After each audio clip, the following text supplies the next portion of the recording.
La guerre de 2006 entre Israël et le Hezbollah stipule que seules les troupes libanaises de la force intérimaire des Nations Unies au Liban, la FINUL, doivent porter des armes dans le sud du pays et exigent que les troupes israéliennes se retirent du territoire libanais.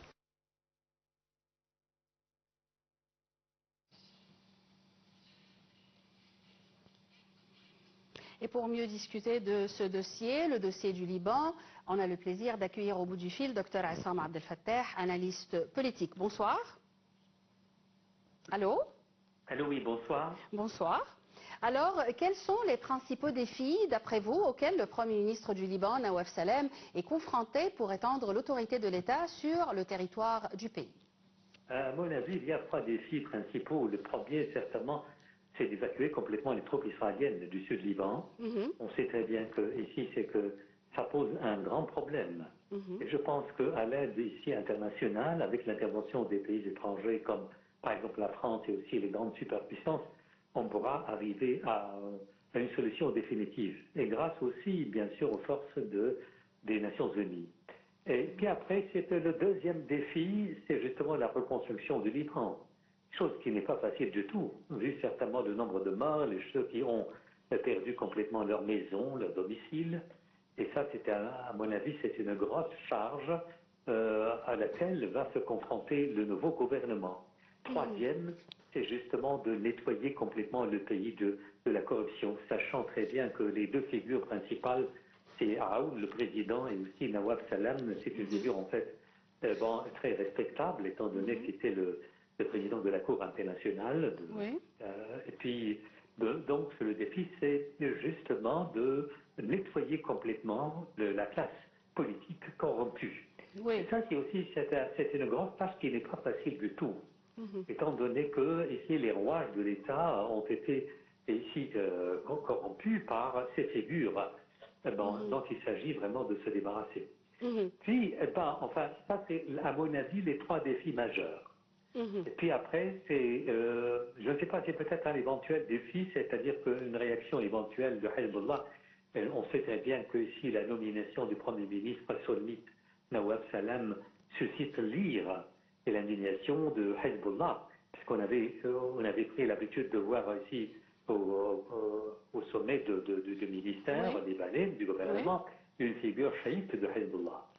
Mais enfin, c'est-à-dire que Hezbollah quand même ne pourra rien faire. Et il y a le président, Joseph Aoun aussi. Joseph Aoun, bien sûr, oui, mais c'est-à-dire que lui, il n'était pas prévu pour Hezbollah, mais à mon avis, c'est une bonne nouvelle. C'est une bonne nouvelle parce qu'il y a deux figures en fait très connues par jusqu'à maintenant, c'est par leur intégrité, et aussi autre chose, les deux sont soutenus par les forces, enfin les superpuissances, comme par exemple la France. Ceux qui certainement, oui, justement, c'est ma question. Quel rôle les institutions internationales peuvent-elles jouer pour soutenir cette initiative au Liban?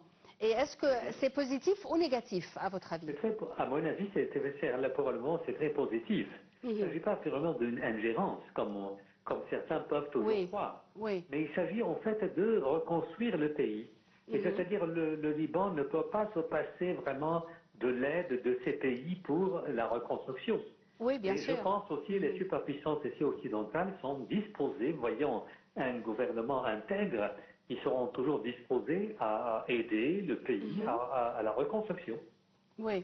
Et comment le gouvernement libanais prévoit-il de collaborer avec les forces locales et internationales pour atteindre l'objectif?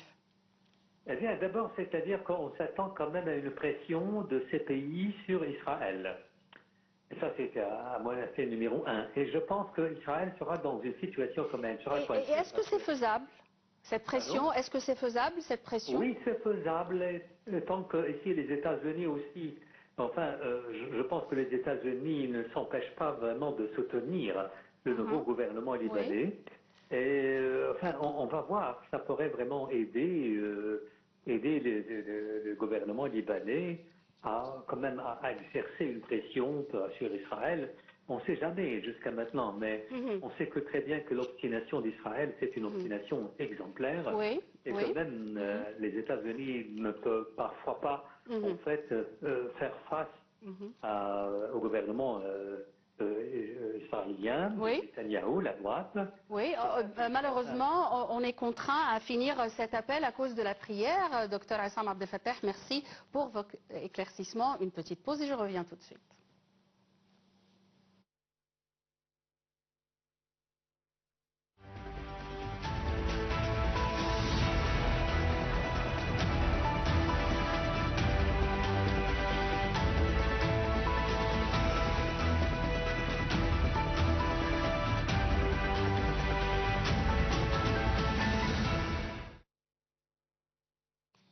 Une attaque ukrainienne d'ampleur a touché mardi des sites énergétiques et industriels dans plusieurs